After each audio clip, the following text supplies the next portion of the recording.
Operation सिंदूरला मोडून काढण्याची धडपड करणाऱ्या पाकिस्ताननं भारताच्या लष्करी तळांना लक्ष्य करत क्षेपणास्त्र हल्ले केले। मात्र यापैकी प्रत्येक क्षेपणास्त्र त्यांच्या लक्ष्यापर्यंत पोहोचण्यापूर्वीच भेदलं गेलं। या प्रतिसादातून आपल्या हवाई संरक्षण प्रणालीचं सामर्थ्य दिसून येतं। पंतप्रधान नरेंद्र मोदी यांच्या नेतृत्वात गेल्या 11 वर्षात विकसित होत गेलेल्या या प्रणालीने आपल्या यशाबरोबरच पाकिस्तानी हवाई संरक्षण व्यवस्थेचा पोकळपणाही अधोरेखित केला आहे। Integrated counter unmanned aerial system grid, S-400 triumph systems, Barak 8 क्षेपणास्त्र, जमिनीवरून हवेत मारा करणारी आकाश क्षेपणास्त्र आणि DRDOचं ड्रोन विरोधी तंत्रज्ञान या सर्वांनी मिळून पाकिस्तानी हल्ल्यादरम्यान भारतासाठी एक भक्कम अशी हवाई ढाल म्हणून काम केलं। पाकिस्तानी हल्ल्याचा केवळ प्रतिकार करून भारत थांबला नाही, तर वेगवान आणि अचूक मारा करत त्यानं प्रत्युत्तरही दिलं। लाहोरमध्ये HQ-9 हवाई संरक्षण एकक उद्ध्वस्त करण्यात आणि रडारच्या महत्त्वाच्या सुविधांचं नुकसान करण्यात ऑपरेशन सिंदूरला यश मिळालं।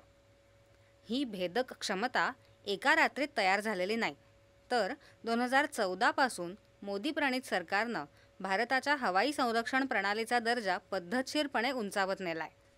S-400 ट्रायम्फ प्रकारच्या 5 स्क्वॅड्रनसाठी 2018 मध्ये केलेला 35,000 कोटींचा करार, त्यापैकी 3 स्क्वॅड्रन सध्या उत्तर आणि पश्चिम सीमांवर कार्यान्वित आहेत। जमिनीवरून हवेत मारा करणारी मध्यम पल्ल्याची बराक 8 क्षेपणास्त्र मिळवण्यासाठी इस्रायलशी 2017 मध्ये $2.5 अब्ज करार केला। स्वदेशी बनावटीचं आकाश क्षेपणास्त्र आणि DRDOचं ड्रोन विरोधी तंत्रज्ञान यांनीही मोलाची कामगिरी केली। हवाई क्षेत्रातल्या अपरिचित वस्तूंचा समाचार घेण्यासाठी 2024 मध्ये बसवलेली MPCDS ही देखील मोलाची ठरली।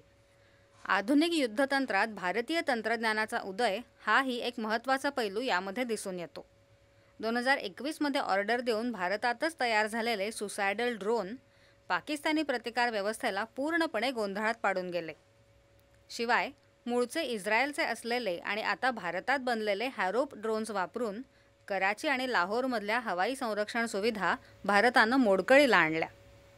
या साऱ्यांना जोड मिळाली ती राफेल युद्ध विमानांची आणि त्यावरच्या स्काल्प आणि हॅमर क्षेपणास्त्रांची। यामुळे सर्जिकल अचूकतेसह हल्ला करता आला।